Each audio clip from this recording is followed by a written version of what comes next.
समन्त चक्रवालेषु अत्रा गच्छन्तु देवता सद्धम्मं मुनिराजस्स सुनन्तो सग्ग मोक्खदं धम्मස්සවන කාලෝ අයං භදන්තා ධම්මස්සවන කාලෝ අයං භදන්තා ධම්මස්සවන කාලෝ අයං භදන්තා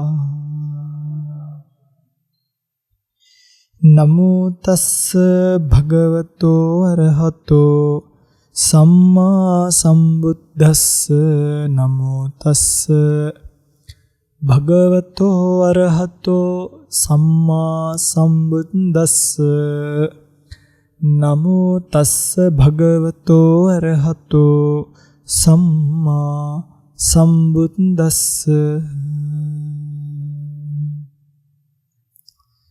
බුද්ධානුස්සති මෙත්තාච අසුභං මරණස්සති ඉතේමා චතුරාර්යඛා භික්ඛු භාවේය සීලවාති. සද්ධර්ම ශ්‍රවණාබිලාෂී ගුණබර වාසනාවන්ත පින්වත්නි, අද දවසේ මේ පින්වතුන් මේ සූදානම් වන්නේ ලෞතුරු භාග්‍යවත් බුදුරජාණන් වහන්සේ නමක් ලෝකෙට පහළ වෙලා ලෝකයේ පිළිබඳව ලෝක සත්වයාට විග්‍රහ කරගෙන යන බොහොම සොඳුරු ධර්මතා රාශියක් අතර ජීවිතයට ගලප ගන්න පුළුවන්, ජීවිතයට එකතු කරගන්න පුළුවන් යම්කිසි කාරණාවක් හෝ දෙකක් හෝ පිළිබඳව කාලයට අනුරූපීව ශ්‍රවණය කරලා ඒ ධර්මතාවයන් වලට අනුරූපීව ජීවිතය සකස් කරගෙන මෙලොව ජීවිතය සාර්ථක කරගන්න, පරලෝක ජීවිතය සුවපත් කරගන්න මේ ධර්ම දේශනාවෙන් ලබන ධර්ම ඥානයේ පුණ්‍ය ශක්තිය ඒකාන්ත පාරමිතාවක් වේවා කියන ප්‍රාර්ථනාවෙන් ධර්ම ශ්‍රවණය කරන්නට. පින්වත්නි, දරුවෝ ලොකු වෙනකොට අම්මල ක්‍රමානුකූලව ඒ දරුවන්ට හොඳ නරක කියලා දෙන වෙලාවේ ධර්මලාභය කියන එක විශේෂයෙන්ම මේ වගේ තරුණ දුවෙක් පුතෙක් ධර්මයට යොමු කරගන්න මම මේක කියවනකොට මතක් වුණු කාරණාවක් කියන්නේ. අම්මල තාත්තලා විදියට සත්පුරුෂව තමනුත් ධර්මයේ ලාභය ලැබපු වෙලාවේ ඒක දරුවන්ටත් දෙන්න උත්සාහ කරන එක හරියම ප්‍රශංසා කළ යුතු කාර්යයක්. මොකද අද වෙනකොට බොහෝ මව්පියන් Tamanගේ දරුවන්ව ජීවිත රේස් එකේ දුවවනවා මිසක් මේ ජීවිත රේස් එකෙන් එතර වෙන්න, සංසාර ජීවිතෙන් එතර වෙන්න, නික්මෙන්න පාර පෙන්නන කල්යාණ මිත්‍ර දෙමව්පියෝ අද අඩුයි. එනිසා ඒ දරුවනුත් මේව ශ්‍රවණය කරයිනේ නේ. මේ අපේ අම්මලා තාත්තලා අපි වෙනුවෙන් බණක් කියවුවා කියලා කවදා හරි ලොකු වෙලා හරි මේව ශ්‍රවණය කරන්නට අවස්ථාව ලැබෙනකොට සංසාරයෙන් නික්මෙන්න මේ කුසල් හේතු කරගනි. මෙහෙම තමයි සත්පුරුෂ දෙමව්පියන්, සත්පුරුෂ ඥාති, සත්පුරුෂ දරුවන් හැසිරිය යුත්තේ. හැබැයි මෙහෙම එකක් තියෙනවා. දැන් මේක සමහරක් විට දැන් ඔය පිටුතර දනවා මේ බණ අහලම මේ දුවට හරි පුතාට හරි කාට හරි මහාන වෙන්න ඕනි කියන. නිකම් උදාහරණයක්. එතකොට අර යක්ෂාරූඪ වෙන්න බෑ. සත්පුරුෂව පාර පෙන්නුවා නම් සත්පුරුෂව ආශිර්වාද කරන්නත් ඕනේ. ඊට පස්සේ මදයි අපි උපන්දිනේට බණක් කියෝගන්න ගියා. අන්තිමට වෙච්ච දේ මෙහෙමයි අරකය මේකයි කියලා ඔළුවත් ගහගෙන ඉන්න. කියන්නේ එහෙම වුණොත් ඒක ප්‍රඥාවෙන් තොරයි. ප්‍රඥාවෙන් යුක්ත කාරණාවට එනකොට ඒක හරි රහයි, ඒක හරි ලස්සනයි, ඒක හරි රසවත්. සයිබව මතක තියාගෙන ධර්මදේශනාව ශ්‍රවණය කරන්න. ධර්මදේශනාවට මාතෘකා කළේ පින්වත්නි ඇත්තම ඔය පිටුතර අහලත් ඇති සතර කමඨහන් කියලා එකක් පිළිබඳව. බුද්ධානුස්සති මෙත්තාච අසුභං මරණස්සති. මොනවාද හතර? බුද්ධානුස්සතිය, මෙත්තානුස්සතිය, අසුභය, මරණ සතිය. ඉති ඉමා චතුරාර්යඛා. මෙන්න මේවා චතුර ආරක්ෂක භාවනා කියනවා. මොන ආරක්ෂකද? චතුරාර්යක්ෂක භාවනා. භික්ඛු භාවේය සීලවා.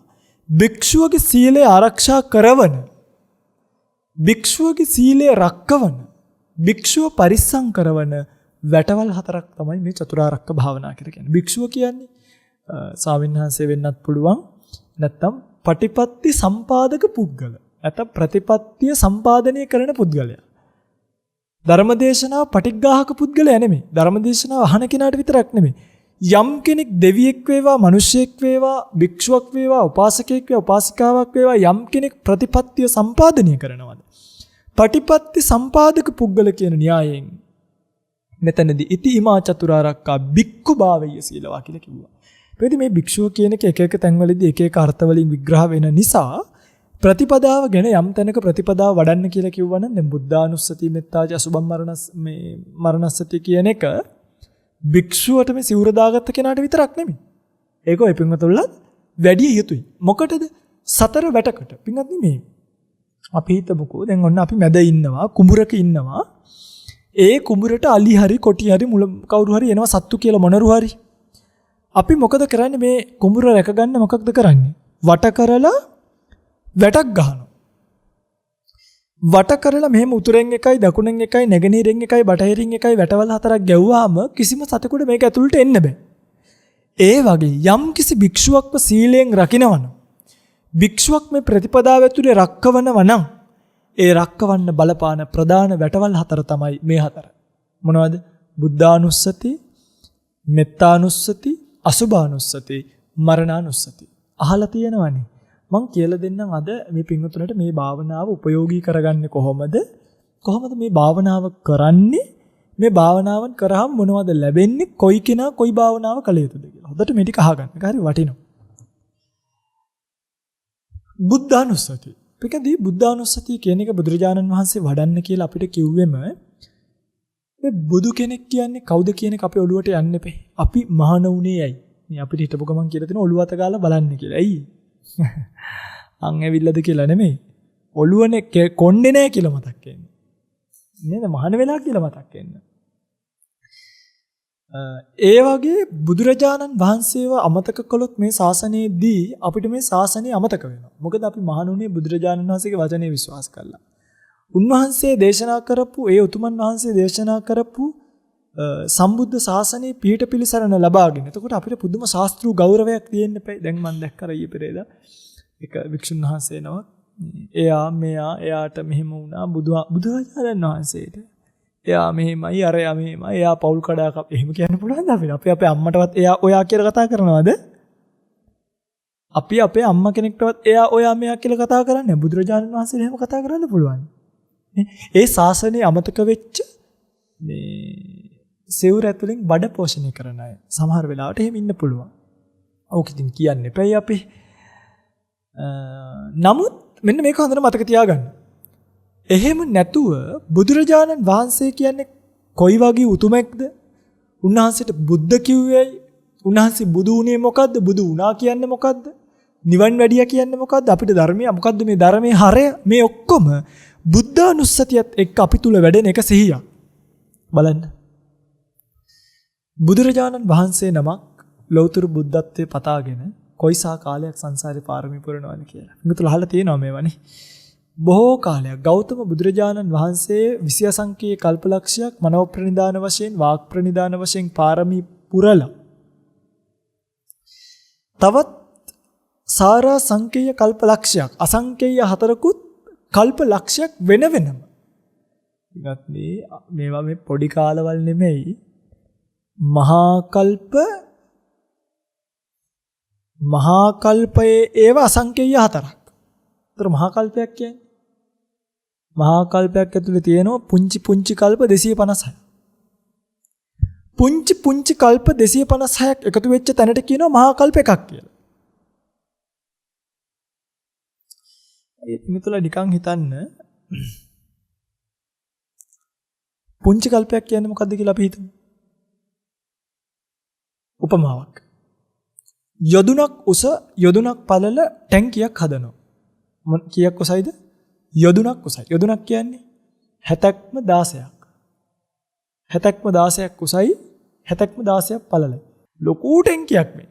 උසත් ඒ වගේ. මේ හරියටම සමචතුරස්‍ර වූ යොදුනක් උස යොදුනක් පළල ටැංකියට කවුරු හරි කෙනෙක් අබ අරගෙන ඇවිල්ලා අවුරුදු 100කට අබ ඇටේ ගානි දානවා. මේ කොච්චර ලොකුට යොදුනක් පැත්තකට දාන ලීටර් 1000 වතුර ටැංකියක් ගන්නකො. අවුරුද්දකට නෙමෙයි අවුරුදු 100කට එක බෑටයයි. එක බෑටයයි. කොච්චර කාලයක් ඒදොයි ලීටර් 1000 ටැංකියක් පිරෙන්න අබෑට දාලා. හිතන්නවත් බෑනේ.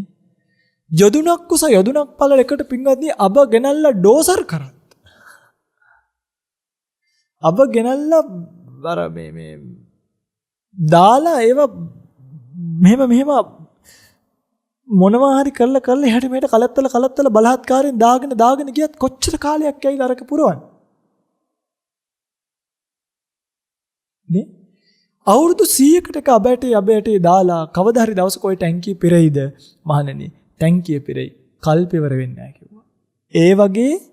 ඒ වගේ කල්පය කියන්නේ ඊටත් වඩා වැඩි. ඒ වගේ කල්ප 256ක් මහා කල්පෙකයි එවැනි මහා කල්ප අසංකේය 4ක්. අසංකේයයක් කියන්නේ 1.140ක්. එවැනි මහා කල්ප අසංකේය 4කොත් තවත් වෙනම එවැනි මහා කල්ප ලක්ෂය. බලන්නනේ. හිතන්නවත් ඒ තරම් කාලයක් පාරමිතා පුරන. ඇයි පින්වත්නි එච්චර පාරමිතාවක් පුරන්න ඕනේ බුදු කෙනෙක්? ඒ තමයි සම්මා සම්බුද්ධත්වය කියන්නේ මේ ලෝකේ ලබන්න පුළුවන් ශ්‍රේෂ්ඨතම ඵලය. එතකොට ඒ ඵලය නෙලා ගන්න යන උතුමෙක් කරන්න ඕනේ කැපකිරීම පොඩි නේ.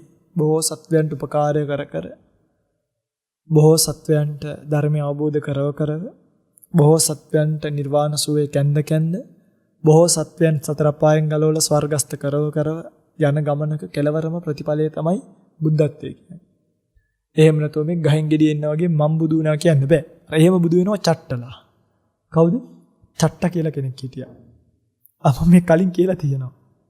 ආයි කියන්න මේව අප්ඩේට් වෙන්න ඕනේ. චට්ට කියලා කෙනෙක් හිටියා.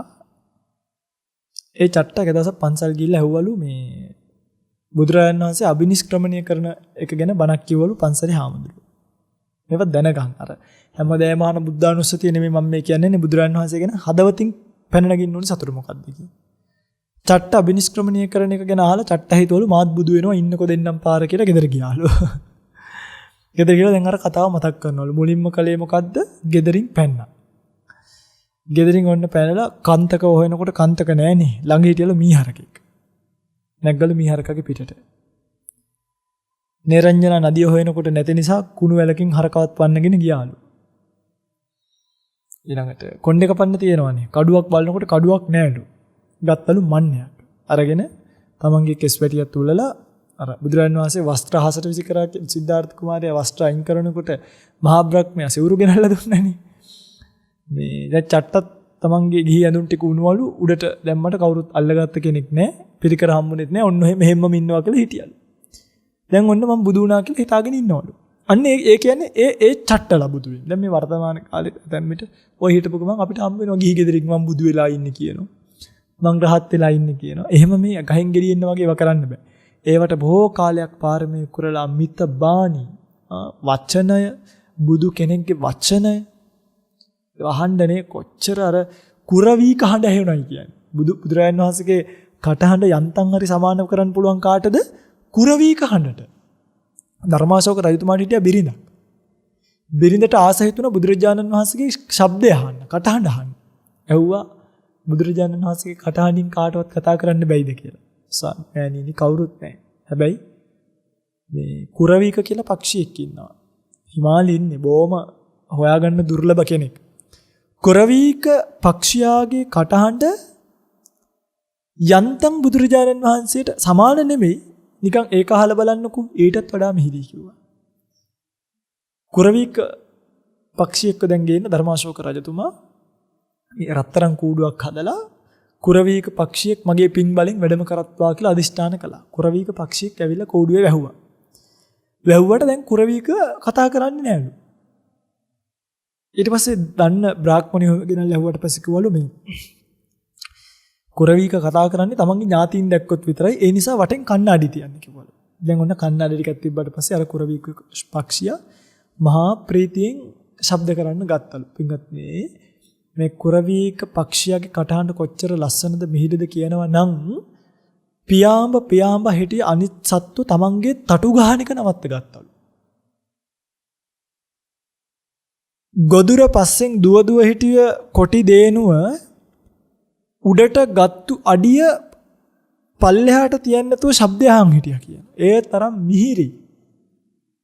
අහන කෙනෙක්ට කකුල් දෙකින් හිටගෙන ඉන්න බැරි තරම් මිහිරි. බුදුරජාණන් වහන්සේ කොයිසා මිහිරියට ධර්මයේ දේශනා කළා. හඳ වගේ කියනවා. බුදුරජාණන් වහන්සේ හඳ වගේ. හඳ අපි කොළඹ ගිහිල්ලා අහස බැලුවොත් හඳ කොළඹ. ඒ වෙලාවේ මාතරේ ඉඳන් එක්කෙනෙක් අහස බැලුවොත් හඳ කොහෙද තියෙන්නේ? මාතර අහසේ. අනුරාධපුරේ ඉඳන් බැලුවොත් හඳ අනුරාධපුරේ අහසේ. ඒ වගේ බුදුරජාණන් වහන්සේ වැඩ ඉද්දී කවුරු කොහේ ඉඳන් බැලුවත් කොතන කොහොම ඉඳන් බැලුවත් මගේ දිහා බලාගෙන මට බණ කියනවා වගේ. භාෂා 10000 ගණනක අය බණ ඇහුවොත් 10000 ගණනක අයට භාෂා 10000 ගණනින් වැටහෙන්නේ. තම තමන්ගේ භාෂාවෙන් දැනෙනවා කියනවා බුදුරජාණන් වහන්සේ බණ කියනකොට. කොච්චර ලස්සනක්දනේ. කොච්චර වේගයක්ද. භවංග පරිවාස කාලය අඩු නිසා වචන උච්චාරණය ව්‍යංජන ශබ්ද කිරීම ධර්ම කාරණා ඉස්මතු වීම උපමා උපමේයන් භාවිතා කිරීම මේ කල්පනා කර කී බණ කියන්නේ නැහැ. එක ගඟක් ගලනවා වගේ ගලාගෙන යන්නේ. කොහේ හිටියත් ඇහෙනවා. එහෙමයි බුදු කෙනෙක්ගේ ආශ්චර්යය. අර මහා සමය සූත්‍රය එක වෙලාවක භික්ෂුවක් කුටියකට වෙලා සජ්ජායනා කරනවා. සජ්ජායනා කරනකොට මගේ පින්වත්නි බුදුරජාණන් වහන්සේගෙන් මේ මහා සමය අහපු එක දේවතාවියක් මේකට ආස හිතලා ඇවිල්ලා සාදු ස්වාමීනි ඔබ වහන්සේ හරිය අපූර්වට මහා සමය සජ්ජායනා කළා කියන. භික්ෂුව අහනවා කවුද ඔයා? ස්වාමීනි මං දේවතාවියා. දේවතාවියක් කිව්වට මට පේන්නේ නැහනේ කෝ බලන්න. අනේ ස්වාමීනි කාන්තාවක් තනියෙන් කුටියට එන එක හොඳ නැහනේ. යතුරු හිලින් ඇඟිල්ල දාලා පෙන්නන්නම් කිව්වා. හා කිව්වා. යතුරු හිලින් ඇඟිල්ල දානකොට මුළු කාමරයම ඉර පෑවුවා වගේ ආලෝකමත් වුණා කියනවා මහරය. දේවතාවියක්ද? එහෙමයි.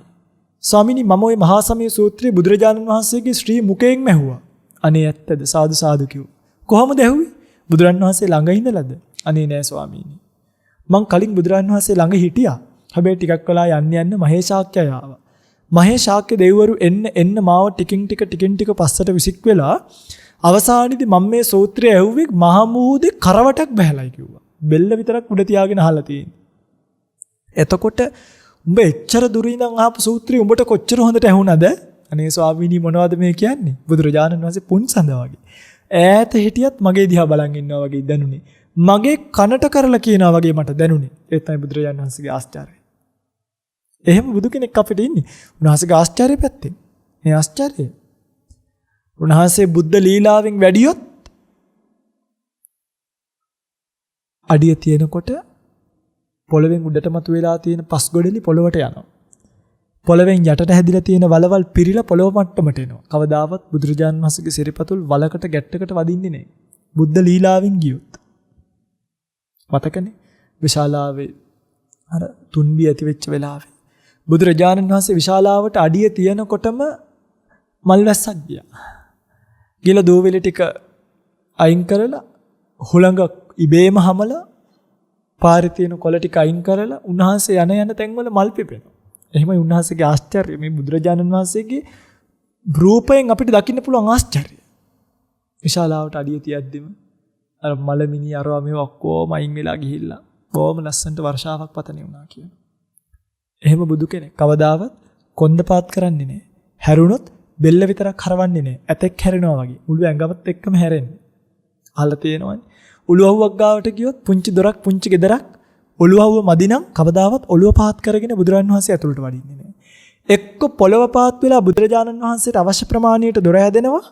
නැත්තම් ඔළුවව උඩට කියලා බුදුරජාණන් වහන්සේගේ අවශ්‍ය ප්‍රමාණයට දොර හැදෙනවා. ඒ තමයි සංසාරේ පින. එල්ලේ ධාතුට අත තියන්න. ඒ ශරීර ධාතු අඩුම පිංගද්නි කෙනෙක් බුදුන්ට කියලා ඉන්දි කට්ටක් අයින් කරා නම් ඉන්දි කට්ටක් අයින් කරා නම් තුන් ලෝක ධාතුවම ජලයෙන් යට වුණත් ගින්නෙන් පිච්චුණත් බුදුන්ට අයින් කරපු ඉන්දි කට්ටට මොකුත් වෙන්නේ නැහැ. ඒ තමයි බුදුරජාණන් වහන්සේගේ ආශ්චර්යය. උන්වහන්සේගේ ලේසලවන්න උන්වහන්සේ පැත්තකින් තියන සිද්ධාර්ථ කියන පස්චිම භවික ආත්මය උපදුනාට පස්සේ උන්වහන්සේ අපවත් කරන්න තියා පිරිනිවන් පාවන්න තියා ජීවිතයට තර්ජනය කරන්න තියා ලේ බින්දුවකට අත තියන්න කාටවත් බෑ. එහෙම කොහොම හිතයි දේවදත්ත ලේසලවන්නේ කියලා. දේවදත්ත ලේසලවුවේ නැහැ. දේවදත්තගේ ගල්පතුර වැදිලා බුදුරජාණන් වහන්සේගේ සිරිපතුල ලේ තෙල්මක් ඇති වුණා විතරයි.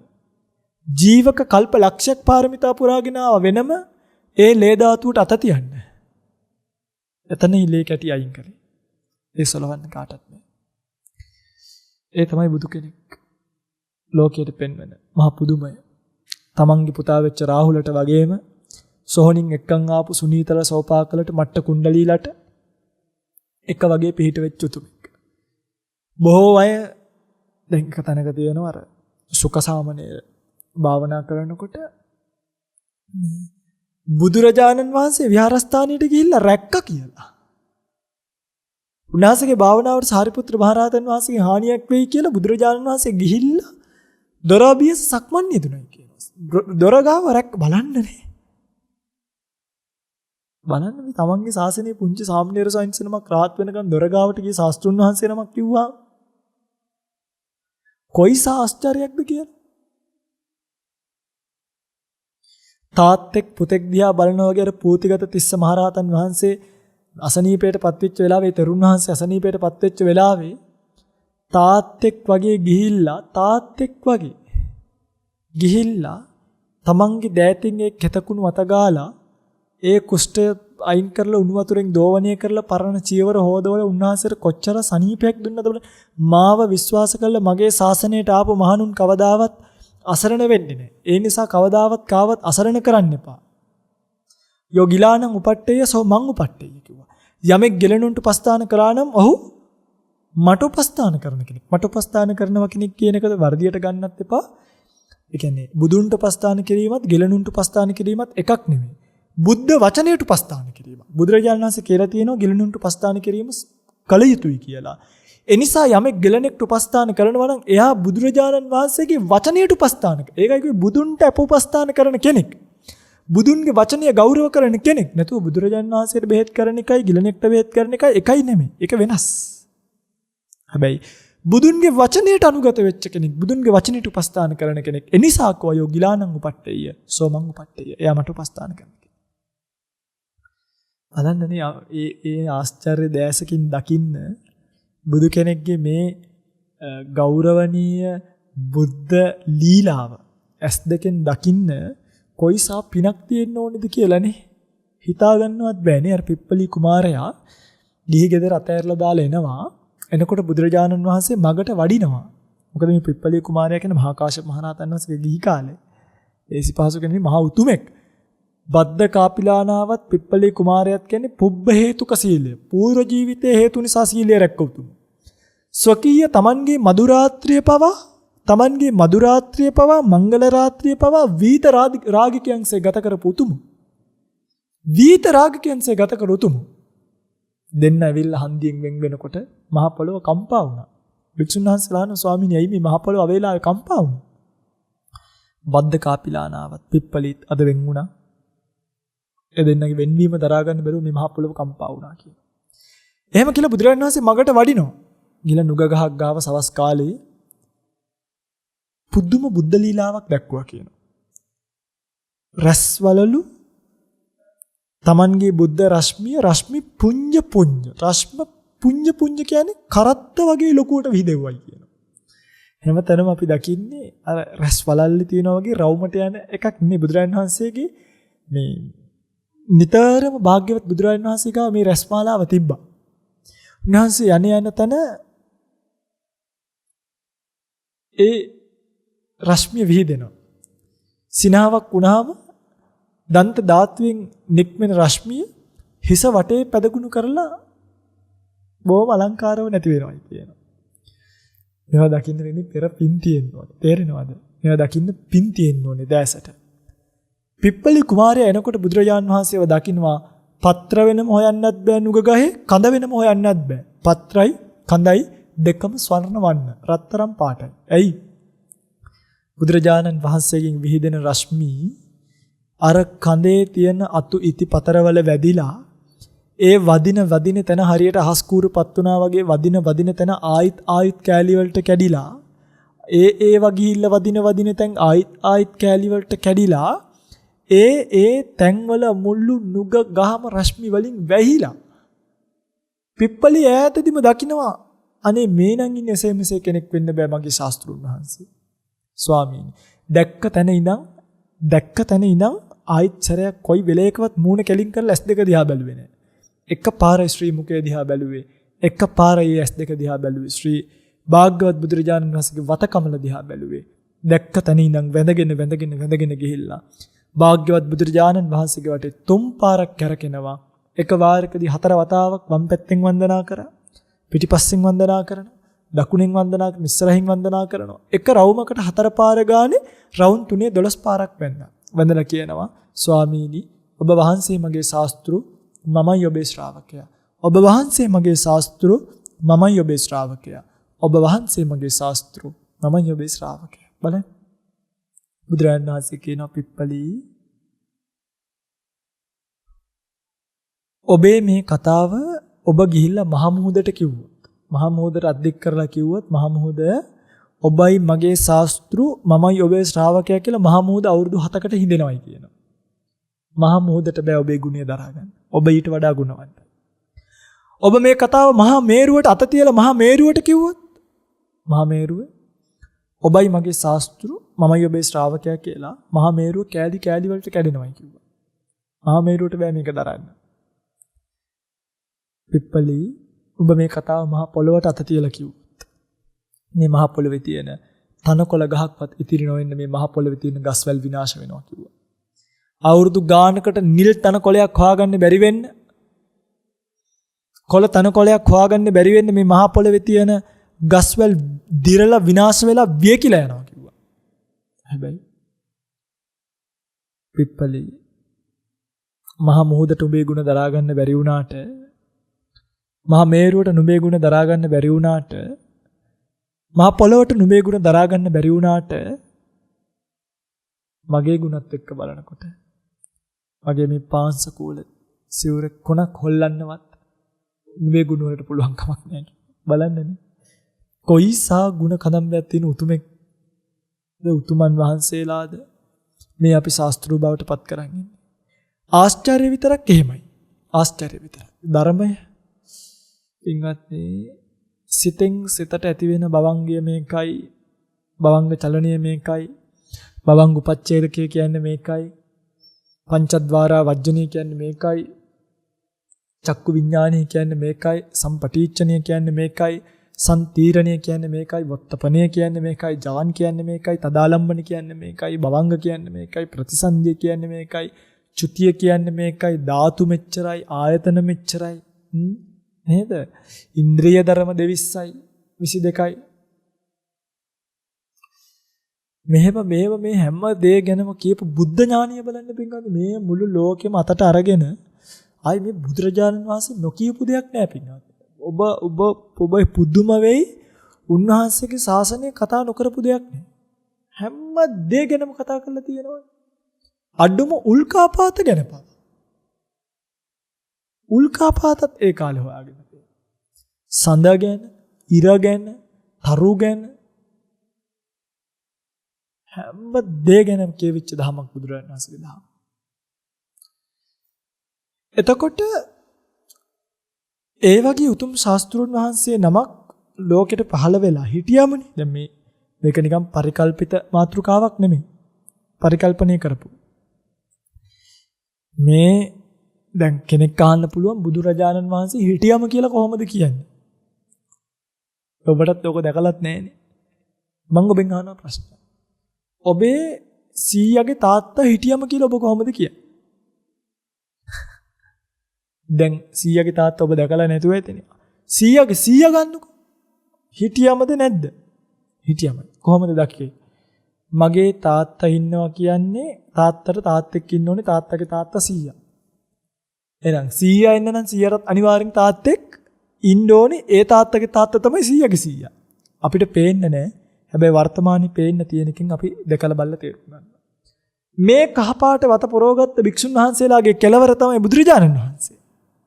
මේකෙන් අපිට මහා විහාර සම්ප්‍රදාය මිහිඳු මහරහතන් වහන්සේ ඉන්න උනා. මිහිඳු මහරහතන් වහන්සේ එන්න ඊට කලින් හිටිය රහතන් වහන්සේලා සාරිපුත්‍ර මහරහතන් වහන්සේලා ඉන්න උනා.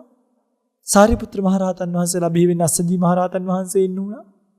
අස්සජී මහරහතන් වහන්සේලා බිහි වෙන්න බුදුරජාණන් වහන්සේ ඉන්න උනා. ඔන්න කෙලවර. මේ පේන්න තියෙන පුරුක මේක අල්ලගෙන ඔබ ගියොත් ඔබට අහුවෙන්නේ අන්තිම කෙලවරේ කවුද? බුදුරජාණන් වහන්සේ.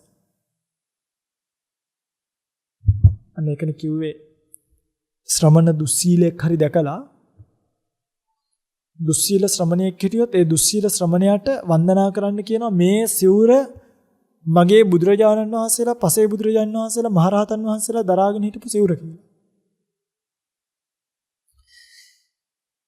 ඒ වගේ ඒකාන්ත වශයෙන්ම ලෝකෙට පහළ වෙච්ච ශාස්ත්‍රුන් වහන්සේ නමක් වෙච්ච බුදුරජාණන් වහන්සේ ඔබටත් මටත් මේ ගෝර කටුක භයානක නැවත නැවත ඉපදිපදී මෙරි යන ස්කන්ධ ධාතු ආයතන එක්ක පිච්චි යන ස්කන්ධ ධාතු ආයතන එක්ක ගැට ගැහි යන සංසාරයෙන් නික්මෙන්න මාර්ගයක් කියලා දුන්නා.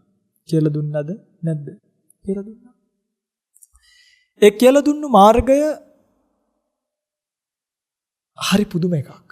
අමාරු එකක් නෙමෙයි. මේ ස්කන්ධ පිළිබඳව තණ්හාව දුරු කරන්න, ස්කන්ධ පිළිබඳව තණ්හාව දුරු කරාම ස්කන්ධ නැති වෙනවා, කලකිරෙනවා, කලකිරුවාම නොඇලුනාම මිදෙනවා. කලකිරීමෙන් නොඇලීමටත් නොඇලීමෙන් මිදීමටත් පාර කියපු උතුමන් වහන්සේ තමයි බුදුරජාණන් වහන්සේ. එතකොට පින්වත්නි මේක ඔබ භාවනාවක් විදිහට කල්පනා කරන්න. කවුද බුදුරජාණන් වහන්සේ? මේ වගේ පාරමිතා පුරලා ආපු උතුමෙක්. ඒ කොච්චර තියෙනවද බුදුරජාණන් වහන්සේ ගැන කියන්න? අරහං කියලා කිව්වේ ඇයි? සම්මා සම්බුද්ධ කියලා කිව්වේ ඇයි? බුද්ධ කියලා කිව්වේ ඇයි? සත්තා දේව මනුස්සානං කියලා කිව්වේ ඇයි? භගවා කියලා කිව්වේ ඇයි? බුදුම භාග්‍යවත් ගුණ තිබ්බේ. පුංචි කාලේ ඉඳන්ම ආයි මතක නෑ රොයි මගේ පින්තුල්ලට අර චූටි කාලේ අසිත තාපසය වඳින්නනකොට නෙමෙයිනේ වැන්දේනේ. කවුරුත් නෑ වැඳුම් ගන්න. වැඳුම් ගන්න කවුරුත් හිටියේ නෑ. එහෙම උතුමන් වහන්සේ නමක්ගේ ශාසනය අපිට මේ ලැබිලා තියෙනවා. ඒකට උන්වහන්සේ බුද්ධත්වයට පත් වුණා කියලා කිව්වේ මේ ලෝක ධර්මතාවයේ පිළිබඳව අනිත් කාටවත් තේරුම් ගන්න බැරි. දැන් බලන්න පින්වත්නි අපි දැන් අවුරුදු ගාණක් මේ ජීවිතේ ජීවත් වුණානේ. කතාව ඕකනේ. අවුරුදු ගාණක් ජීවිතේ ජීවත් වෙලා මලගෙවල් කීයක ගිහිල්ලාද කියලා හිතයි. ඔය එක මලගෙදරකදීවත් බුදුරජාණන් වහන්සේගේ දහම ලැබෙන්න කලින් ඔබට හිතලා තියෙනවද? අනේ ඉතින් අපිත් මැරෙනවනේ. ඒ නිසා මේ සසර දුකයිනේ අපි මේකෙන් ඈතර වෙන්න ඕනේ නේ කියලා. හොඳ නේ මට නම් හිතිලා නැහැ.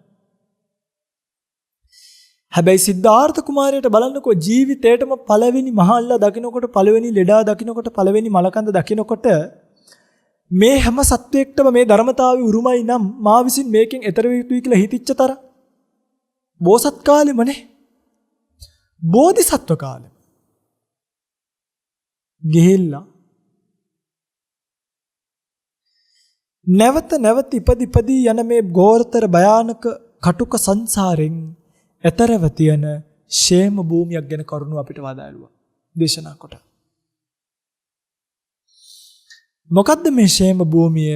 ස්කන්ධ නැති, ධාතු නැති, ආයතන නැති, පුද්ගල නිමිති සටහන් නැති, සිතින් දත යුතු, නිදර්ශන වලින් පෙන්විය නොහැකි මහා සමුද්‍රය වගේ ගුණ තියෙන නිර්වාණ ධාතුවට පත් වෙන හැටි.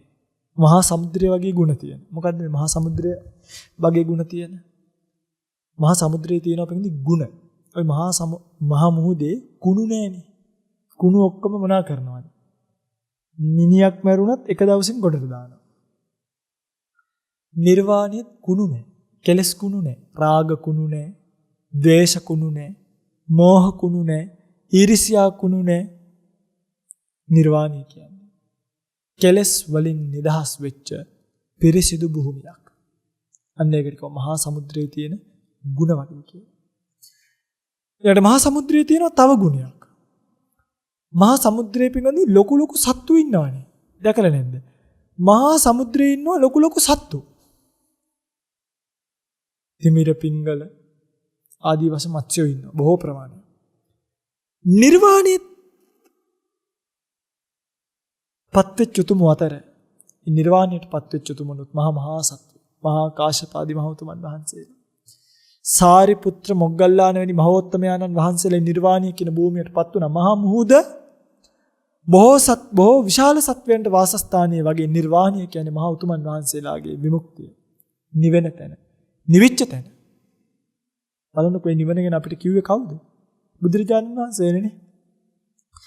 උන්වහන්සේම පළවෙනියටම ස්කන්ධ පරිනිර්වාණයට වඩින්න කලින් කෙලස් පරිනිර්වාණය කරලා තමන්ගේ ශ්‍රාවකයෝ ස්කන්ධ පරිනිර්වාණයට යද්දී බුදුරජාණන් වහන්සේනේ පළවෙනියටම නිවන් දැක්ක උතුමන් වහන්සේ මේ ලෝකේ. මේ ගෞතම සාසනේ. හැබැයි උන්වහන්සේ සදාකල් ස්කන්ධ නිරෝධයට යන්න කලින් ප්‍රජාපතිලා සාරිපුත්‍ර මොග්ගල්ලාන වැනි මහෝත්තමයන්න් වහන්සේලා පරිනිර්වාණයට වඩිද්දී බලාගෙන හිටිය ලස්සන බලන්න. ආනන්ද ස්වාමීන් වහන්සේ ප්‍රජාපතිය පිරිනිවෙන්න යද්දී ආනන්ද ස්වාමීන් වහන්සේට ඇඬෙනවා. බුදුරජාණන් වහන්සේ කියනවා ආනන්ද ඇයි අඬන්නේ? ආනන්ද ප්‍රජාපති යන්නේ මේ ප්‍රජාපතිය මට බොහොම උපකාර කළා සසරේදී. මගේ අම්මා වෙලා නැන්ද වෙලා පුංචිලා මේ පාරත් ඇය මාව බලාගත්තා. දැන් ඇය මේ යන්න හදන්නේ නිර්වාණයට. ඒක මේ මහා සත්වයන්ට උපකාරී වෙන භූමියක්. ප්‍රජාපති වෙනි උත්තමාවියන් නිවිසනසුණු තැනක් තමයි නිර්වාණය කියලා කියන්නේ. ඒ වගේම පින්වත්නි මහා මුහුදේ තව ගුණයක් තියෙනවා. මහා මුහුදට කොච්චර ගංගාවන් වැටුණත් මහා මුහුද කවදාවත් පිරෙන්නේ නැහැ. බලන්න ආශ්චර්යනේ. දැන් මහා මුහුදට ගංගා කොච්චර දැම්මත් මහා මුහුද පිරෙනවද? කොච්චර ගංගා යනවද මහා මුහුද පිරෙන්නේ නැහැ. ඒ වගේ නිර්වාණයට කොච්චර සත්වයෝ ගියත් නිර්වාණය කියන එක පිරෙන්නේ නැහැ. දැන් තේරෙනවනේ මේ මහා මුහුදේ ගුණයි නිර්වාණී ගුණයි එකයි කියන්නේ. මම මේ කියනවා මුහුදු යන අය දන්නවා. මහා මුහුද පිරෙන්නේ නැහැ වගේ නිර්වාණය කියන එක කොච්චර සත්වයන් ආවත් පිරෙන්නේ නැහැ පිළිගන්න. මහා මුහුදේ තියෙනවා දුර්ලභ වූ වෘක්ෂ, මේ කියන්නේ පුෂ්ප පොළවේ යට මහා මුහුදේ යට ජීවිතේ වෙනස්. ඔය ඩයිවිං කරන හැම එක දන්නවා. බොහොම දුර්ලභ එළිය මිනිසුන්ට බලන්න බැරි පුෂ්ප තියෙනවා. නිර්වාණයට. ඒ වගේම ස්කන්ධ ධාතු ආයතන වලින් නිදහස් වෙච්ච බොහොම දුර්ලභ වූ පුෂ්පයන් තියෙන තැනක් වගේ. ස්කන්ධ වලින් නිදහස් වෙච්ච තැනක් දුර්ලභ තැනක්. ධාතු වලින් නිදහස් වෙච්ච දුර්ලභ තැනක්. ආයතන වලින් නිදහස් වෙච්ච දුර්ලභ තැනක්. ඒ තමයි බුදුරජාණන් වහන්සේගේ ශාසනය. ඔන්න තේරුම් ගන්න. මේ භාග්‍යවත් බුදුරජාණන් වහන්සේගේ ශාසනය ඇතුලේ අපිට කියපු නිර්වාණය බුදු කෙනෙක්ට හැර සාරිපුත්‍ර මහරහතන් වහන්සේටවත් පරතෝ ഘോഷයකින් තොරව, කියන්නේ ඒ කාරණාව ඇහිමකින් තොරව තනියෙන් නම් තනි මනසකට නම් වැටහෙන්නේ. කර්මය මොකද්ද? කර්මඵලය මොකද්ද? සත්වය උපදින්නේ කොහමද? උපදින්න සත්වයා කම්මං සත්‍යේ විභජිත කර්මයට අනුව බෙදෙන්නේ කොහමද? කම්මස්ස කෝම්හි කම්ම දායාදෝ කම්ම යෝනි කම්ම බන්දු කර්මයේම සත්වයා පිළිසරණ කරගෙන ඉන්නේ කොහමද? රූප කියන්නේ මොනවද? චිත්ත කියන්නේ මොනවද? රූප කොහමද හැදලා තියෙන්නේ? පඨවි ආපෝ තේජෝ වායෝ වන්න ගන්ධ රස ඕජා කියන මේ වගේ. සතර මහා භූතයෝ කියන්නේ මොකද්ද? දෙමින්නේ ඔහොම කියලා තියෙනවා. ලස්සන සූත්‍රවල කියලා තියෙනවා. ඒ ධාතු වල තියෙන සත්පුද්ගල භාවයක් නැතිකම කියන්නේ මොකද්ද? චිත්තය කියන්නේ මොකද්ද? චිත්තයේ තියෙන විවිධ ප්‍රභේද මොනවද? මේ හැම දෙයක්ම අඩු නැතුව කියපු ශාසනයක් බුද්ධ ශාසනය.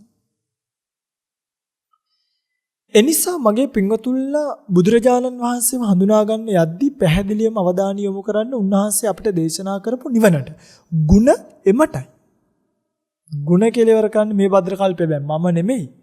බුද්ධෝපි බුද්දස්ස බණෙය්‍ය වන්නම් කප්පම්පි චේයඤ්ඤ මබා සමානෝ. කීයේත කප්පෝ චිර දීගමන්තරේ වන්නෝන කීයේත තථාගතස්ස. බුදු කෙනෙක්ගේ ಗುಣ තවත් බුදු කෙනෙක්ම කිව්වත්. බුද්ධෝපි බුද්දස්ස බණෙය්‍ය වන්නම් කප්පම්පි චේයඤ්ඤ මබා සමානෝ. වෙන මුකුත්ම කියන්නේ නැතුව කල්පයක් පුරාවටම බුදු ගුණම කිව්වොත්. මේ කියද්දි පොඩි කතාවක් තියෙනවා දැනගන්න. අපි කියනවා වගේ ස්පීඩ් එකකින් නෙමෙයි බුදුරජාණන් වහන්සේ කියන්නේ. අපි එක වචනයක් කියද්දී ආනන්ද ස්වාමීන් වහන්සේට වචන 8ක් කියන්න පුළුවන්. ඒ කියන්නේ අපි බුද්ධ කියලා කියනකොට ආනන්ද ස්වාමීන් වහන්සේට අපි බුද්ධ කියන ඩියුරේෂන් එක ඇතුලේ කාලය ඇතුලේ බුද්ධ කියලා 8 වතාවක් කියන්න පුළුවන්. පැකිලීමක් නැතුව. ආනන්ද ස්වාමීන් වහන්සේ එක වචනයක් කියනකොට බුදුරජාණන් වහන්සේට වචන 16ක් කියන්න පුළුවන්. එතකොට අපි එක වචනයක් කියනකොට බුදුරජාණන් වහන්සේ වචන 128ක් කතා කරනවා. හිතන්නවත් බෑනේ. අපි බුද්ධ කියලා එක වචනයක් කියනකොට බුදුරජාණන් වහන්සේ වචන 128ක් කතා කරනවා. එතකොට ස්පීඩ් එක වැඩිද? තේරෙන්නේ නැද්ද? එහෙම එන්න පුළුවන්. නෑ පිටගන්න. ඒ තමයි බුදුරජාණන් වහන්සේගේ ආශ්චර්යය. කියන කිසිදු වචනයක් මිනිස්යාගේ කනට නොඇසී යන්නේ නෑ. ඒ වේගයේ දැන් පිටගන්නේ මම මේ බණ පින්වත්නි අද දවසේ ඔහොම කිව්වත් ඔබට තේරෙනවා. පින්වත්නි අද දවසේ කිව්වත් ඔබට තේරෙනවා. තේරුණාද නැද්ද? එතන අපි වගේ අයත් මෙච්චර ස්පීඩ් එකක් චේන්ජ් කරාම ඔබට තේරෙනවා නම් ලෞතුරු බුදු කෙනෙක්ගේ වචන විලාශය උන්වහන්සේගේ භවංග පරිවාස කාලයේ අඩුයි.